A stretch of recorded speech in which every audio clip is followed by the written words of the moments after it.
Junagadh, October 1947, we were there. Then 61 happens is your Goa liberation. The Navy played a very, very important role there in two or three ways.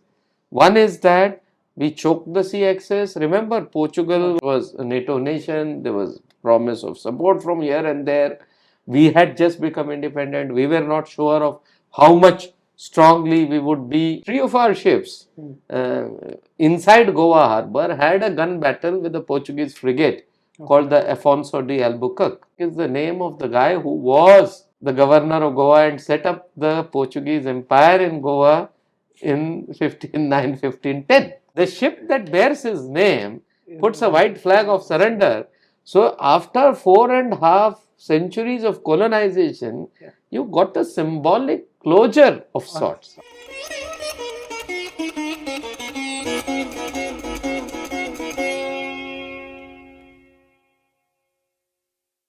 Namaste, welcome to Sangam Talks, another sit-down session with Commodore Kesnur.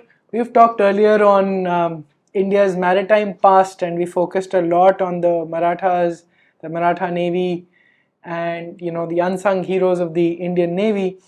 This time, in today's session, we are going to talk about the modern Indian Navy post-independence, but we'll go a little bit into the past as well, into British Indian Navy and understand a little bit about the uprising, naval uprising, and so on and so forth.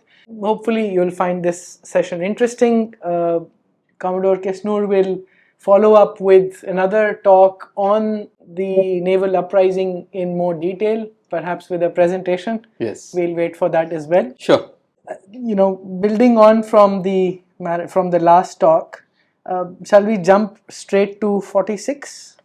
Yes, 46, 46, or we could say 1934. Is it? Okay. 1934 was when the immediate predecessor of the Indian Navy, called the Royal Indian Navy, was formed. 1934. Okay. It was meant to stay a small coastal force because the British wanted the blue waters controlled to themselves. Okay. However, when the World War II started in 1939, it expanded hugely. I mean, it expanded from about 2,000 people to 30,000 people, 15-20 times. It expanded in ships. And it gave, despite its limitations of size and people and training in somewhat ad hoc manner, it gave a fantastic show of itself in World War II. Okay. Operated, some of them operated in Atlantic, some in the Pacific, but largely in the Indian Ocean. In the west, in the Persian Gulf, off the coast of Eritrea. We still hear a little bit about the British Indian Army and our role in the World War II, or even but Navy is hardly known. So and tell us a little bit more about. Yes, so you had as the Royal Indian Navy then was called, most of the senior officers were British, some junior officers were Indian, but the men were almost Indian. All Indian. And many of them had been emergency recruited. Okay. But despite that, they put up an excellent show. We operated, like I said, some of our ships operated in certain campaigns in Atlantic, some were involved in Pacific in some way, but bulk of the operations obviously happened in the Indian Ocean. But even within the Indian Ocean, there was Persian Gulf, there was off the coast of, the Arab coast, and off Eritrea and the Red Sea. We were fighting, we were defeating, we were overcoming the Italians. Our people got gallantry awards. Then we were involved in the Arakan campaign, the amphibious in Burma, finally. I mean, this is best represented by a ship called HMIS Bengal, a small ship of about 1,000 tons, which overcame two Japanese ships that were almost 10 times its size in the Indian Ocean region.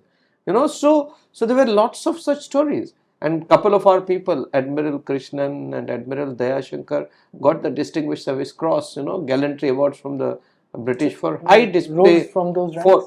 No, they were junior officers. They ultimately retired as admirals. They were lieutenants then, but great acts of individual bravery. So in fact, at the end of the war, the CNC of the Royal Indian Navy was a British officer, Admiral Fitzherbert. He says the performance has been splendid. It has been in the highest British tradition. So this was a service that gave a great account of itself in the in the World War II, the Royal Indian Navy. And like you said, it's not come out as much. And in some ways, I believe that contributed to the growth of the Indian Navy. Two particular reasons. One is that at that point, and I'm no fan of the British imperialism at all, but we have to accept that they were the biggest and best navy at that time. Yeah, of course. So people who grew and trained with them were essentially training with the best navy in the world. Second, this was real wartime experience. Yeah. So many of our young Indian officers had seen war, and when they started to build the Indian Navy, they were very much clear about what war entails and war meant. So we took those lessons. But also, and that segues into the other part, how did this Navy, which had performed so well in World War II, just less than a year later rose in uprising? Yeah. 45 आपका war खत्म होता है और 46 February में uprising होता है.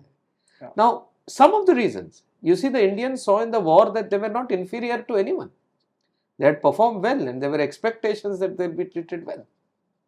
There was, of course, the political cauldron of INA, political ferment, but they could now no longer stand British discrimination. They could no that longer. Was the reason. I've read a little bit that was the trigger point. It was the trigger point. It was the trigger point. What was happening? So there were a variety of factors. One were the immediate factors about bad food, about the fact that they had been recruited with great amount of promises of a bright life, but now they were being demobilized and told to leave because suddenly the authorities decided that 30,000 se strength of Navy will come down to 10,000 or 11,000, 1/3, Yeah. So people were being laid off, and that laying off was also not done properly. Yeah. So restive people in overcrowded spaces. So there were certainly immediate triggers: bad food, bad treatment, lots of racial discrimination by the British, who after the war reverted back to being, kind of bada sahab. Use and throw, basically. Use and throw. So they were seeing that. Yeah. But now, having performed well in war, they said, why should we stand this? And naval sailors tended to be a little bit more educated and things like that, particularly those who started the revolt in, Mumbai in HMIS Talwar. And uske saath, there was also the INA trials, there was the national fervor, a kind of freedom movement. So it was a cocktail of these circumstances. And that led to this 20,000, almost 100 ships plus establishment, and 20,000 sailors rose in revolt. There's almost more than two-thirds of the Navy. And it spread wide and far from Karachi, Jamnagar, Mumbai, of course. Mumbai on the 18th February, though again build-up had been happening from before. And like I said, we'll do a detailed talk. It spread to all the naval stations, from Karachi to Jamnagar to Kochi to Visakhapatnam to Kolkata, all over. Both sides. But it also, Port Blair, but it also spread amongst non-Navy people, civilians. It spread in Karachi, it spread in Bombay, Tiruchirappalli, lots of other places where people came out. And Rahul, the statistics of those who died, Mumbaikars came out in a huge way. Mill hands, dockyard workers, students, 400 ke aspas people of Mumbai, not the Navy, died in support of the uprising. Okay, about so 1,500 casualties. This is more or less the same, because people rose in fervor and the British responded very strongly. This number is the same as Jallianwala Bagh. Oh, wow. Okay? And we remember Jallianwala Bagh. We must. But this has been completely sort of forgotten. What happened? What happened in, say, Mumbai, the 400 people? How people, they came out in huge revolt. Again, the sailors rose in revolt on the 22nd Feb, I think. On the 22nd, people came out in huge numbers in support of the Navy. Okay? They marched past. There were obviously certain acts of... When you say the sailors went in revolt, what was happening? They basically... were on ground and... Very interesting. Like I said, if we can start, we can go on for an hour. Maybe just a little bit on this. And then basically, they just sent out a message. They had It began in HMIS Talwar, which was the Navy's communication training school. Okay. So it also had communication Got facilities. it. So they used the communication facilities to spread it all around. Okay. All the sailors were energized. In many of the ships, the sailors took over the ship and locked most of the British officers in compartments and all and said, "You'll not come out." Okay. The British flag was brought down and the Congress plus Muslim League flag was raised, and later in some places the communist flag was raised. Okay. Their basic idea was to show hum sab saath mein hain. The ammunition depot on Butcher Island was captured. Okay. And almost all the ships and establishment, I said, if you combine them, close to 100 of them rose in revolt, saying, they said this is a strike, we will not work till our demands are met. But the demands were also political in a sense. Free the INA people under trial, remove our people who are, British forces who are in Indonesia, British forces meaning Indian forces who are operating there.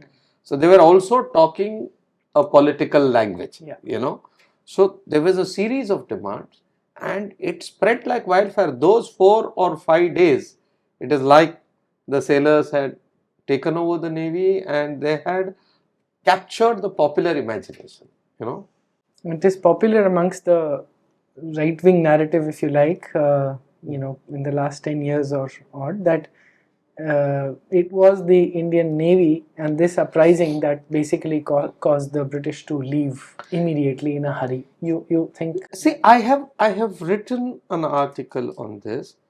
I have said the uprising that shook the mighty British Empire. Okay. So we can look at it. I mean, the degree of whether it was the last nail in the coffin, it was the final decisive push, it shook the British, it was the catalyst, we can decide on the term, but there is no doubt that it was the INA trial followed by the naval uprising, because the naval uprising was immediately followed by revolts in the Army, Pioneer Corps in Jabalpur, the Royal Air Force, the Royal Indian Air Force. It was almost. So it was spreading. It was spreading. I don't know about and that. Now the British realized, you see, you can rule over people when you have the coercive elements of the state. And the coercive elements of state are the armed forces. Moment they are no longer with you, the British realized. So there is no doubt Clement Attlee mentioned this 10 years later, but though since that is regarded as a secondary source that he spoke to someone, you see how much you want to count, discount. But I think a lot of latter day historical thought would suggest that the Indian naval uprising, that is why instead of mutiny, the Navy now calls it uprising as having contributed to our freedom struggle. Got it. Okay, was that last push that sent the British home. Good. So maybe we can move fast forward a little bit, or perhaps I don't know if you want to talk about the just at independence and building up to say the first few wars. How was the Navy being built up that time? Yes. Until we ran into Junagadh, Goa, and then Absolutely. I think what was fascinating, please remember at partition we were affected a great deal because most of our facilities were in Karachi and all that, and almost we lost a bit more in terms of people opting for Pakistan, so it was about. Do you know the population, the demographic? I can sort of give you that later. I've written about it. At the start of the war, before the war, it was predominantly Muslim. During the war, a lot of commission brought it down to this one. Even so, I think the Muslim population was about 40% or 35 to 40%. I can't this one, but a bulk of them. So the Navy lost almost more than 1/3 of its assets, and remember we were a younger service than the other two. Also, the British was very keen not to make. I mean, army was reasonably big because it was needed for imperial conquest. But they wanted the Indian Navy to be small because it was a Royal Navy that was going to be big. So we were, as it is chota, and we were truncated by the partition a bit more. So affected by the partition a bit more. Despite that, and this is what is fantastic, the naval planners 10 days after independence, first plans paper flows out on the 25th of August 47, and then that is revived and revised in 48, 1 year later. The naval plans paper is ambitious in its scope. I mean, here we are a small sloop navy. Sloop is about 1,000 tons. That was the biggest ship. We talked of having aircraft carriers. We talked of having submarines. We talked of having cruisers. So our planner said that the Indian Navy of future should be like this. That was amazing chutzpah and audacity of hope or thought, as we say. At the same time, there was pragmatism, realizing this can't happen immediately. Yeah. But we brought a big ship. Our first big buy, the INS Delhi. It was a World War II, distinguished World War II cruiser. It was almost 8,000 tons, 7 to 8 times heavier. The Mysore that came 10 years later was almost 10,000 tons. And we bought the Vikrant in 1961, less than 15 years after independence, you have become a carrier navy. Now, okay, these were second-hand buys, but we were good at operating, Correct. good at we had trained. Correct. So we were already building our navy. And two other things happened in parallel. One is that we said we must go in for indigenization. So we started our Early on. Our first ship rolled out in 1960. Okay, Oh, wow. shipbuilding. We are pioneers of making in India, and I'll like I said, delve on that a bit more in detail later. But we said we must invest in making in India. Okay. Similarly, we also invested in training in India. All our force, we were training in Britain first few years. Okay. So over a period of time, all training facilities, most of them in Kochi, so that you start training and develop over a period of time your own doctrines. Shifted from Karachi to Kochi. Karachi to Kochi, most of your training. Yeah. And this one, but I mean, Karachi is not the only one, it had lots. Yeah. But now Kochi became the hub of your training, right? So with this, you started building your indigenous navy. Lots of dreams, and this was reflected. Junagadh, October 1947, we were there. It was a coercive operation, no fight, but the Indian Navy ship. What was the role? The Nawab went, Junagadh. went away, and they were, in fact, when they went away, the Indian admiral, in charge of the force, Commander Katari, who was later our first Indian chief, he said that we had no orders to stop them, otherwise we would have stopped them also. Okay. So we were there in a coercive role and in support to the army. Then 61 happens is your Goa liberation. Again, not many people know that the Navy played a very, very important role there in 2 or 3 ways. One is that we choked the sea access. Remember, Portugal was a part of. In retrospect, we say, yaar, kuch nahi hua. But it was a NATO nation. There was promise of support from here and there. We had just become independent. We were not sure of how much strongly we would be in terms of our foreign policy. And then you are not sure of their force strength. Correct. Ultimately, they were very few, but you're not sure of their force strength. Right. So what the Navy did, choked Goa from seaward, exercised sea control, and we fought a sea battle on the 18th of December 61. With the Portuguese? With the Portuguese. Ships. So 3 of our ships inside Goa harbour had a gun battle with the Portuguese frigate called the Afonso de Albuquerque. Okay. Now remember this name because that ship was overcome in a gunfire. It was a small gunfire of less than half an hour. But that guy was, accurate gunfire from Indian ships. He was set on fire and he raised the white flag of surrender. Okay. Afonso de Albuquerque is the name of the guy who was the governor of Goa and set up the Portuguese Empire in Goa in 1510. So he surrendered. So he surrendered. I mean, this is very symbolic, right? Yes, it is. The ship that bears his name puts a white flag of surrender. So after 4.5 centuries of colonization, you got a symbolic closure of sorts. It's very, very symbolic and not many of us see that. Yes. I mean, it is sad that we did not keep that ship. It should have been made as a permanent museum, permanent this one. One of the problems of our heritage conservation is we didn't do that. Where It went in scrap. Scrap, oh. Yeah. So, I mean, they tried to make something of it, and I believe accommodation ship, something training. I'm not too sure, but ultimately we didn't. Yeah, we should have kept that as So, memory of. Yes, the we should victory have. over Goa. Then there was action in Anjadeep Island, which is a small island off Karwar, but Okay. and there the navy was asked to take over the island, Hmm. and there the Portuguese did what we call as perfidy, that they raised the white flag of surrender when our sailors went to land on the island, Okay. but when they landed, they fired at Fired. them. So we lost some people there.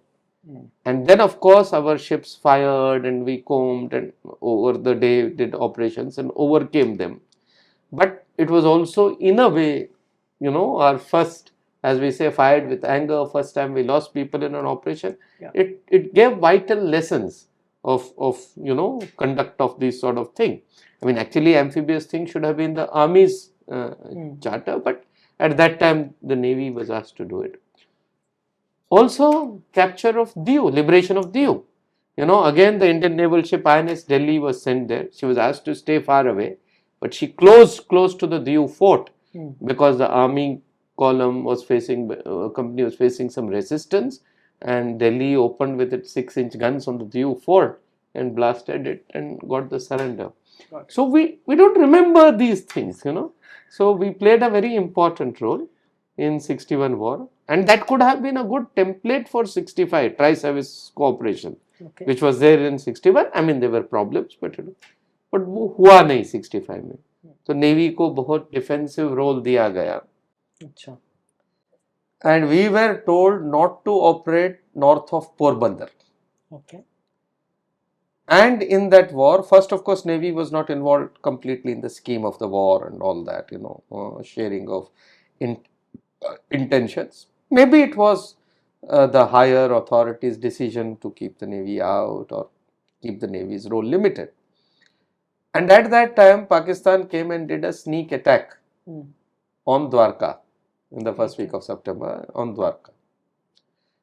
But Navy was told not to operate north of Porbandar. So it was less than 15, half an hour attack, and they achieved nothing. Some shells on the beach. Nobody died, no infrastructure, nothing. But they said we, raided Dwarka and we have achieved this one. In fact, they celebrate that day still as their Navy Day. Oh, Now, this thing resulted in certain criticism in the press. They were not aware, common people, Navy kaha thi, kya kar rahi thi. They didn't know that name. But this made lot of people in the Navy, have a sense of anger. Ki bhai, why were we not given a chance? Right. उस वक्त भी नारा था चलो कराची. 65 में भी. Why were we not given a chance? So what the naval planners, and again this is delightful, they said, यार एक और मौका मिल गया तो we will not lose it. Yeah. So Admiral Nanda is on record in 1969. He made a statement to Blitz newspaper saying, I assure you, if we are given a chance, we will make the biggest bonfire of Karachi. He said, I've grown up there, I know that place. Perhaps the Pakistani people were not reading the Blitz at that time. They should have gauged it. But between 65 and 71, we built up a lot of strength. We built up more ships. We were determined. We got submarines, we got missile boats, we got anti-submarine corvettes, the Petya class. So in some way that was the reflection of sort of a thinking in the political class as well, that we do need to strengthen the Navy far more. Absolutely. And it got strengthened, the political class, and an important thing happened. The British and the Americans were playing truant, by mid-60s, aapko nahi denge, ye denge. So by 65, 66, we went to the Russians.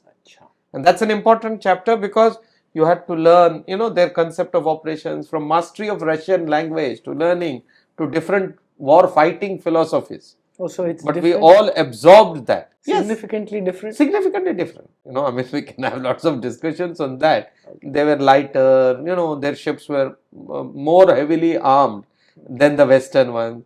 They have far less in terms of comfort, Yeah. So you had to make adjustments. Most important, all their literature was in Russian. So Indians had to learn Russian and reinterpret. All that was done in less than half a decade. Just a few years, yeah. Okay, between 65 to 71, By 71, now you got good strength and you had enough time to prepare. So then that was, as I call it, our finest hour. Finest. You know. So talk about that now. Yes. So the good thing is you have the background of 65. You had some time to prepare because everyone knew that. So I think the Navy very clearly and cleverly decided that if we have to contribute substantially, then please take advantage and notice of geography. Here is West Pakistan, here is East Pakistan, and in between them is the sea. Yeah. If you control the seas between them, the air route is over India, that's blocked in any case. Yeah. If you control the seas, then there is no way any reinforcement from west will go to east. Yeah. And since all of Pakistan's strategy was on defense of West Pakistan and reinforcing and holding east, so just as the war started, we not only attacked Karachi on 4th and 8th December and completely decimated their navy. So as it is, psychologically we put a dampener, but we captured some ships of Kochi, and East Pakistan we choked completely. Our carrier task force was there. The Vikrant attacked installations in Chalna, Khulna, Mungla, all their ports, their installations, and you captured close to 100 big, small ships, merchant ships. So stopped anything bombarded, sunk, damaged, captured, So prevented. No movement. There was no movement into East Pakistan. Out or in. Out or in. Yeah. You know. So when you choke and strangulate them, it will lead to paralysis. Yeah. Not one, even after they were losing, they could not escape from the sea, which is why you had these prisoners of war, 90,000 prisoners. Another interesting thing we did, and this not many people know, there's a brilliant book called Operation X written by Sandeep Unnithan and late Captain Samant, that we trained the water wing of the Mukti Bahini. Bangladeshis, about 400 plus people were trained to do sabotage operations inside East Pakistan. They were swimmers trained by our divers, trained to swim underwater with no fancy gear, with reeds, no snorkel नहीं था, through reeds underwater, taking advantage of tide.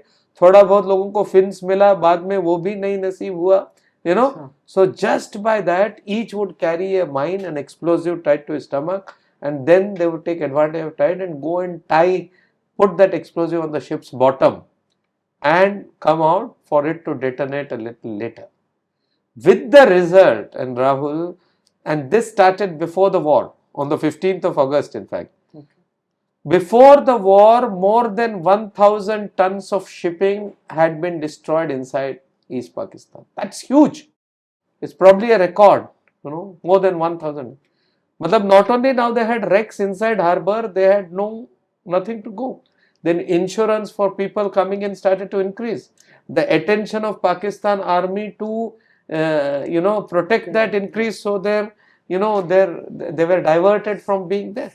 In fact, General Jacob, who was the Chief of Staff of Army Eastern Command, he said it is the water wing which achieved more than any arm of Mukti Bahini. Their contribution was fantastic. So this is another thing, you know. So not many people know about what the Navy did in the 71 war. Navy is called the silent service, but I think we did some fantastically brilliant work at that time. And how big was the bonfire of Karachi? It was huge. I mean, what does that mean? See, what happened is, on the 4th of August, December, the day the war started, you had the Operation Trident, in which 3 ships went, and about 3 or 4 of their main ships, you know, Khyber, their destroyer, their Muhafiz, then there was a ship called Venus Challenger which was carrying ammunition for them. All of them were sunk or damaged. They say that some PNS Shahjahan was also damaged. The jury is out on that. 2 days later, in panic, the Pakis shot PNS Zulfikar. So you also achieved this collateral damage. In addition, on the 4th, the Kiamari oil refinery was set on fire by the missile. So overall, you were able to achieve substantial physical and psychological damage. Now you followed this up on the 8th with Operation Python. 4th was Operation Trident, Okay. where one ship with 4 missiles, Hmm. but 3 missiles, say it took out 3 ships, you know, the Dhaka, their tanker, Okay. other 2 merchant ships, and with the 4th one, as the refinery fires were just coming out, it again, so that formed the biggest blaze, so to say. With the result that by the 9th, the Pakistanis had called all their ships inside harbour and said deammunition. मतलब इसका मतलब आप जब आप शस्त्र और अस्त्र Surrender निकाल कर के दिया एक तरह से. तकरीबन it's like that. Their surface force was no longer there. It was only their submarine which on next day, you know, sank Khukri, torpedoed Khukri, and that is their one success of the war. You know, otherwise by 8th they were more or less out of the war on the western front, and meanwhile the western fleet was commanding all the approaches to the Karachi harbour, so much so that all ships now entering Karachi or Pakistan were taking permission from the Indian Navy. You know, so you established this control of North Arabian Sea, you dominated them, you strangulated them, and yes, of course we lost the Kukri. You must salute the sacrifice of Captain Mullah and the crew of Kukri, because in warm waters of Indian Ocean, the submarine always has advantage. Yeah. You know, so it was a kind of let's say uneven match. But again, these teach us lot of, you know, if you want I can come to this later, but even the Kukri episode taught us important lessons for the future. Very interesting. Maybe we can talk a little bit about the anti-piracy operations. I mean, we hear of them in the recent times with the Houthis and, you know, and in the Red Sea area. And, so you want to talk about that, or perhaps go back a little bit to the 80s? No, I'll certainly talk about that, but I will put that in a larger construct.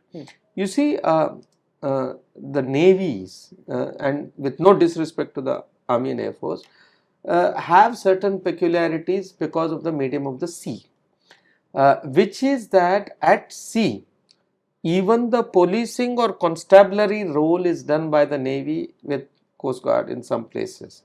So on land where you have BSF, CRPF, you know, CISF, Forest Service, police, people, at sea you have a range of threats to maritime security.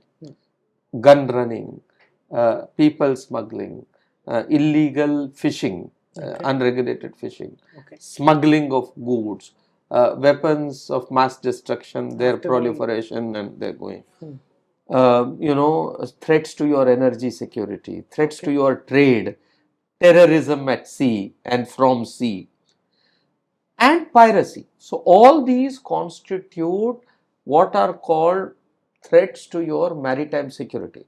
So it may not directly deal with the defense or sovereignty of nation, but these are very, very important things at sea which the Navy has to handle. So this is also constabulary and police. All of these. All of them. Because not independent. Because remember, the Navy's, in some ways, the Navy's most important role is the protection of your trade, and trade is the lifeblood of your economy. Now, more than 90% of your trade happens from the sea. So unless you have safe seas, you will not have good trade. Right? So this is often an unglamorous part, but we forget. I mean, you know, but this is important part. So ensuring maritime security is one of the important responsibilities of the Navy. Now, within that construct, piracy has been a, you know, big danger, or has appeared. You know, earlier it used to happen in the Malacca Strait and all that. But in recent times, between 2008 to 12, it flared up hugely off the Gulf of Aden, largely pirates operating from Somalia, which was then in ferment. That time a global sort of coalition, you know, acting independently or together, were able to put that down. And I was in East Africa, in Kenya, having a proper bird's eye view, 2008 to 12, you know. And again, Indian Navy played a spectacular role then. So that was when we had maximum number of captures. We operated independently, not part of alliance, but we thwarted a huge number of attacks. We captured maximum number of pirates. We played a very, very proactive, important role in What pushing would- back piracy. Tell us a little bit about piracy. What would they do? Basically, just Listen, a trade lot ships of they go and capture. yes, a lot of huge merchant ships with lots of important cargo, Okay. but they have very few people. A big merchant ship Okay, got today would have maybe 20 people, 15 people. Now, trained Somali pirates on small ships, they're called skiffs, small vessels, not even as large as this room, but Okay. employed with good engines. They have some intelligence, or they wait at choke points, where the traffic congregates. Right. And like you have those hunts in jungles, Yeah. they follow one thing, and then some of them have these little explosives, rocket launchers, RPGs which they fire. Otherwise, sometimes they have guns, and they have these grapnels, to which hold they on to the hold ship. on and then climb. Climb. And once they climb and they are armed, the ship is forced to surrender. And see, even if they get 3%, 2% success rate, considering the amount of traffic Yeah. and considering the amount that they are making, route the ships to wherever they else route the and then ship to loot. not loot. Loot was what used to happen largely in Malacca. Here they keep the ship and seek ransom. That was a From different the model. original- From the owner, from the registered owner, from the country, from the company. I mean, who paid was different. Okay. But so it was a ransom model that was operating in the Somali piracy, or what we call Gulf of Aden piracy, between 2008 to 12. Now, the new manifestation that has happened in West Arabian Sea now is an outcome of the Houthis first saying we're going to target. Okay. The Houthis, because of the war that's happening between Israel and Hamas, so they said we are going to target, and they have bases This goes from before that also, right? When Houthis the have been- Saudis were attacking yes, the Houthis Yemen. have been there. I mean, this is just a new cause, this one Yeah. that it gave them to energize. Yeah. And they are obviously proxy. They're being supported by countries, which are involved in Right. the regional geopolitics there. Yeah.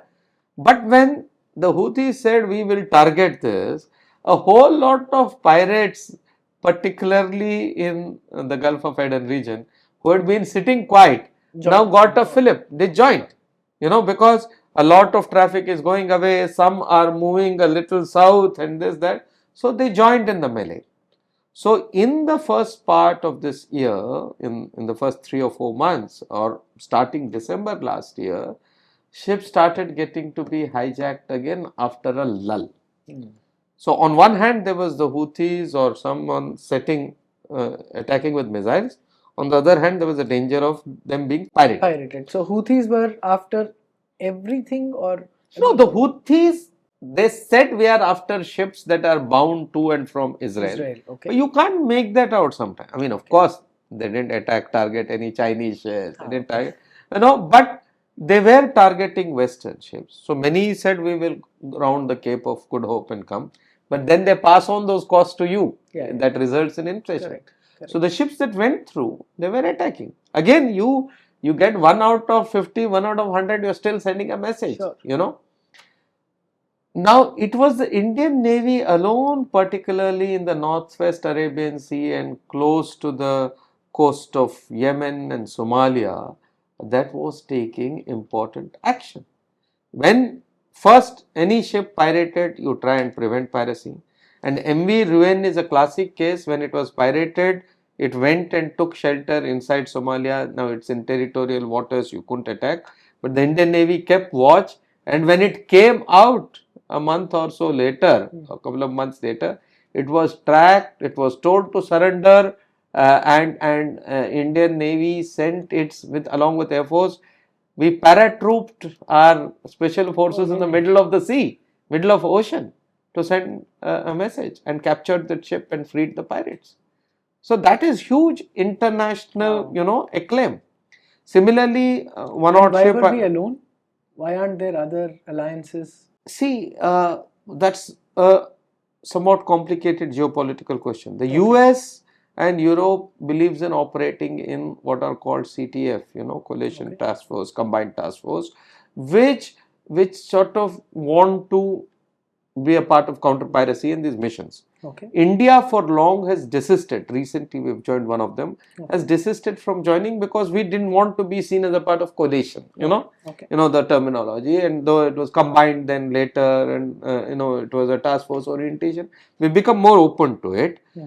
And you certainly achieve more by operating in a collaborative endeavor. But Right. India, for certain reasons, didn't do that. Fair right? enough.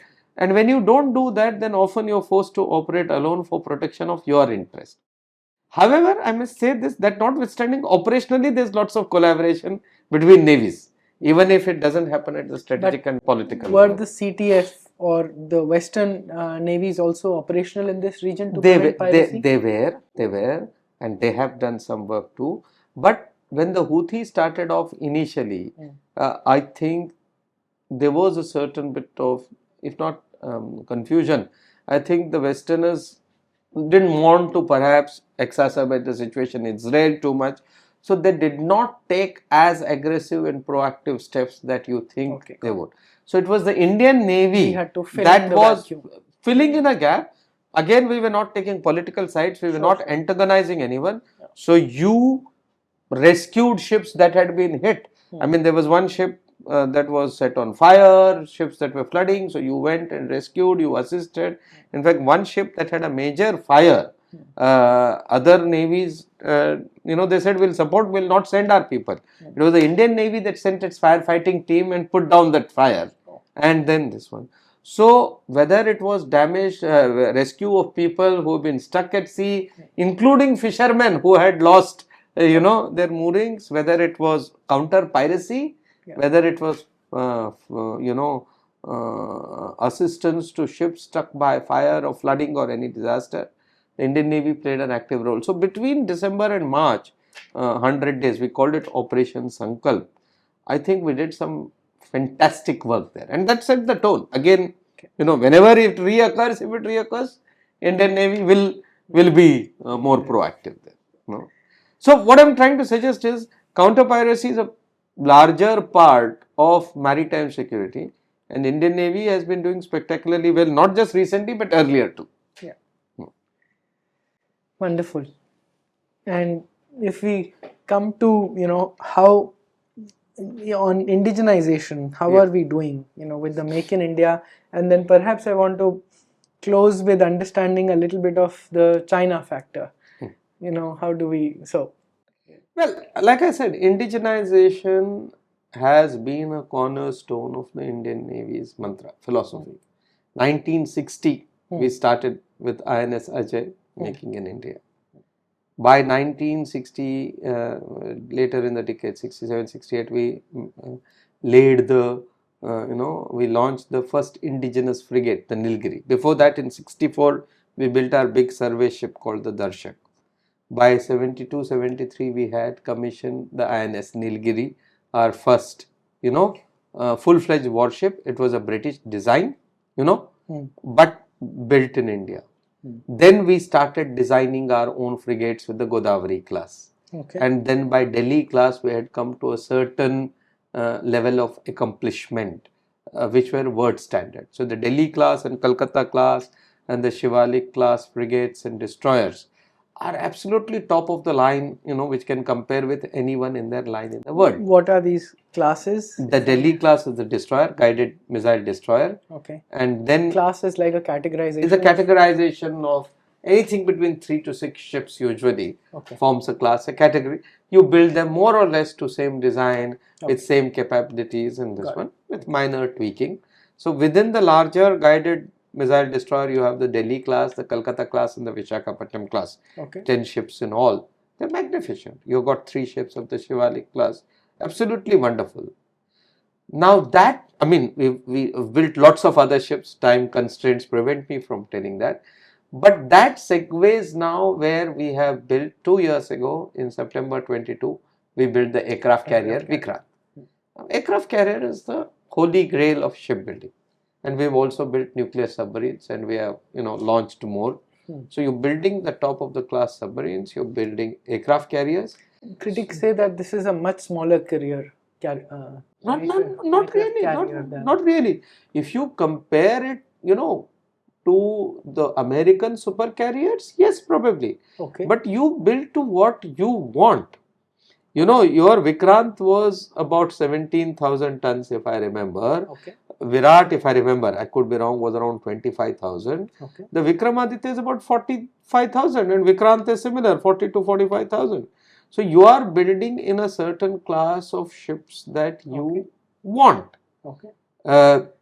Obviously, one day might come when we might build a super carrier. And is But this only the super carriers are only the US or No, Russian no. The Russians are nowhere there. The Chinese may attempt to do that. Most other aircraft carriers that other few countries that operate are in this class. in the same class? Absolutely, Oh. absolutely. This So was- now, but it's not just in tonnage, it's in the number of aircraft that you can that carry, the type of launch and things like that.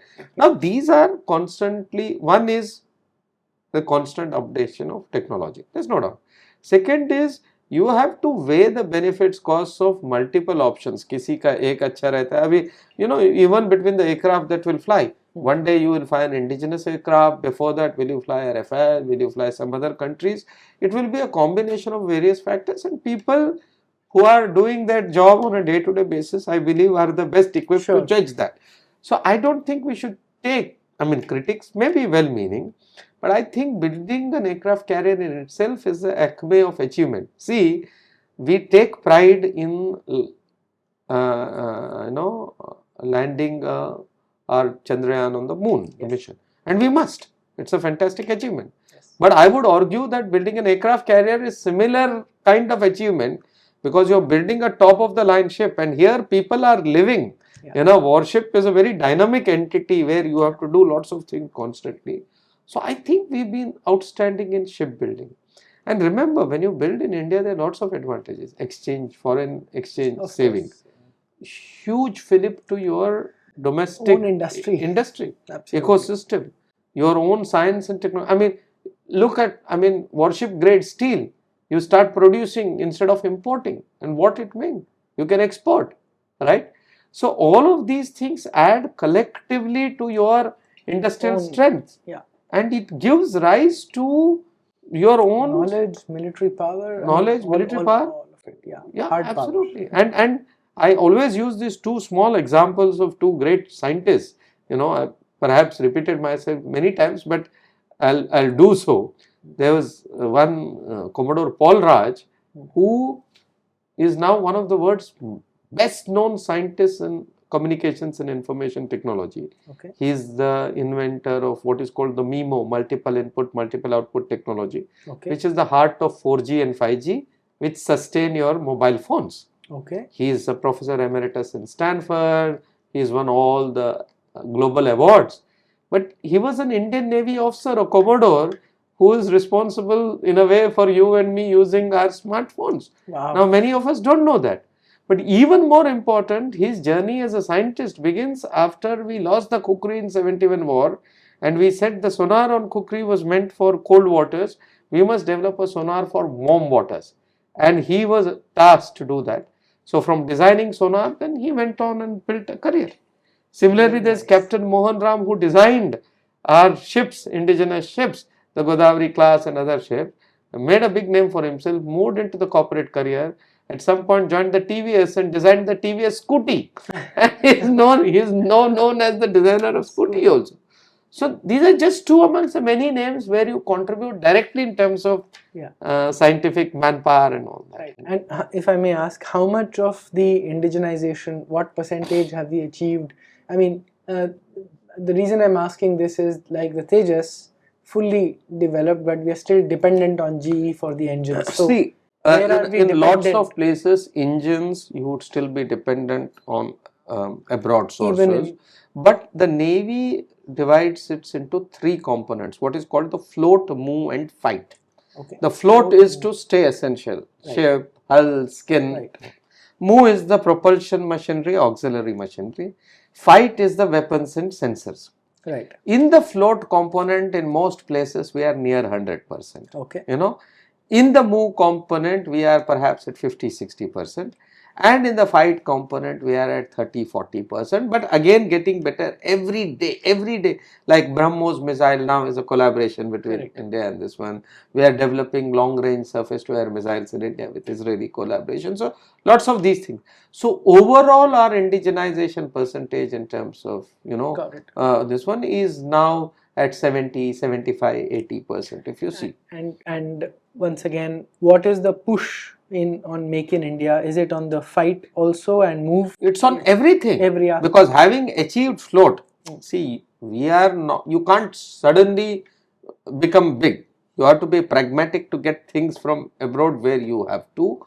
So we have achieved, I said, mostly in float almost everything. So in move and in fight, there is lot. Remember, fight, when you talk of weapons and sensors, these are under technology sanctions regime. These are closed club of people. They don't give that easily. Correct. And therefore, the Navy also in recent times, it has developed something called the Naval Innovation Organization, which is indigenization and innovation, which talks of, not going through your normal bureaucracy, but having certain funding to encourage startups, to patent technologies, to grow.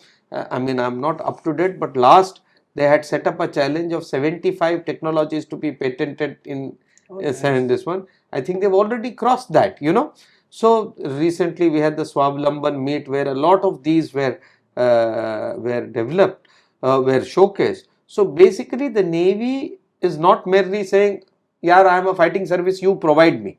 We are being active stakeholder role in developing war technology, big, small, medium, whatever. Right. And just to complete this part of the conversation, on move, on engines, are we still dependent totally on outside? See, the gas turbines to a large extent, yes. The diesels we have, I think, been able to do much better, But again, from gas turbines, from first maintenance, now the overhauling is being done in India, and hopefully we'll be able to produce it one day. And what about the nuclear subs? When we say now we are building our own nuclear subs, Yes. So what about the propulsion of See, to a large extent, I think many of those are in the realm of classified. A lot of it is happening with Russian collaboration, the reactor and all that. But we have a lot of Indian companies too. And since that is a kind of strategic project, I think there are different energies and different this one invested there. So I foresee a lot more Indian participation there. आपके मुंह में घी शक्कर. हाँ जी.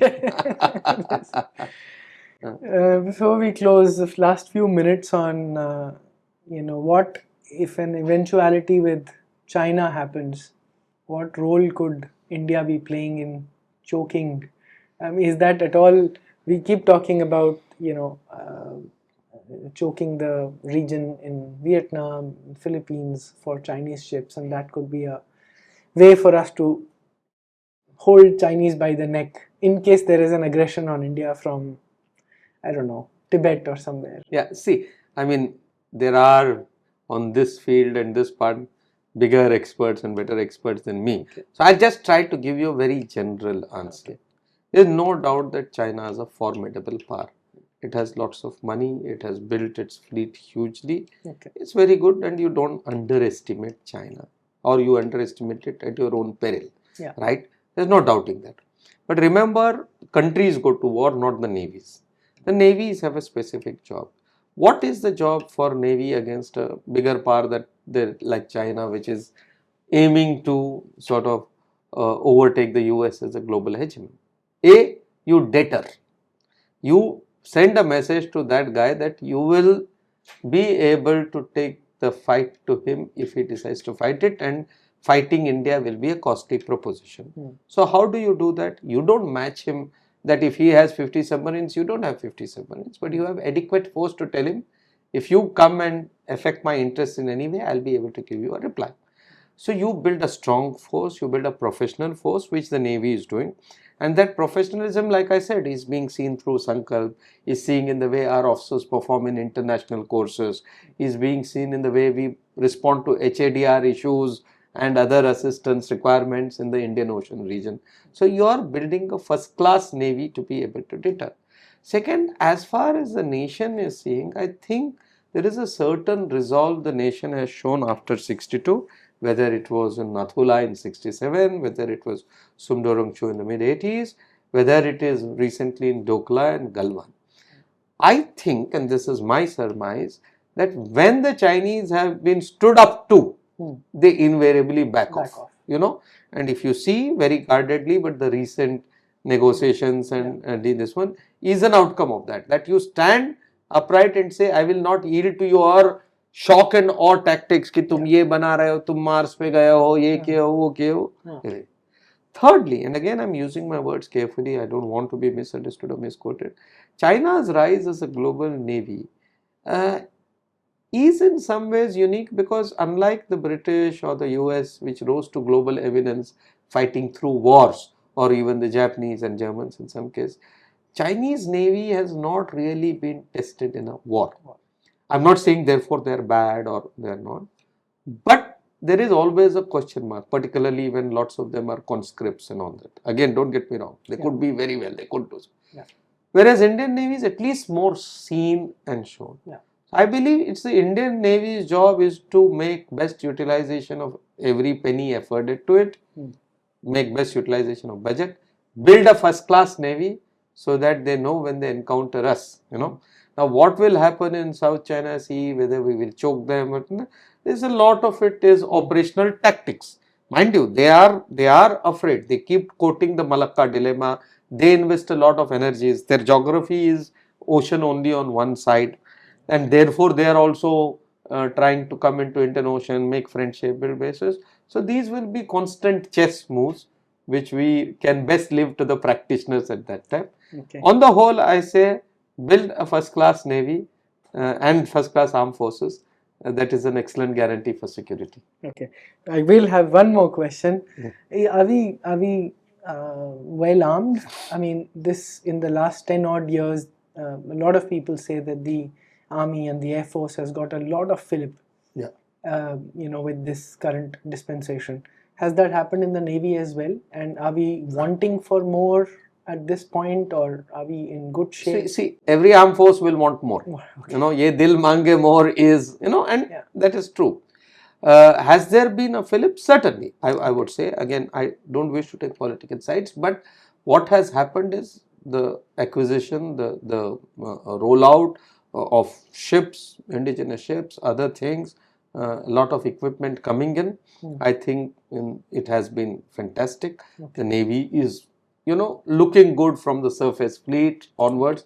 Submarines, I think we would probably need a lot more. But it is, the government has given approval for nuclear attack submarines. We are trying to build indigenous submarines. Sometimes these are protracted in view of the foreign vendor issues. They can't be solved in a day. There may be a gap here and there. But on the whole, yes, acquisition has been hastened a little bit before last 10 years, but it's been a good picture. And as I understand it, out of 65 ships being built or on order, 63 are being made in India. Oh, wow. That's another advantage Navy has, that because we are building and making in India, our acquisition thing is a little faster and better. Wonderful. Of course, we have to absorb new technology, drones, this, that. These are, we can keep talking about them. Wonderful. Thank you. Very good conversation. Learned a lot. Thanks a lot. Thank you. The audience also learned a lot. Hope you enjoyed the session. Leave us your comments, and hopefully Commodore Kesnur can also come and engage with you. Thank you.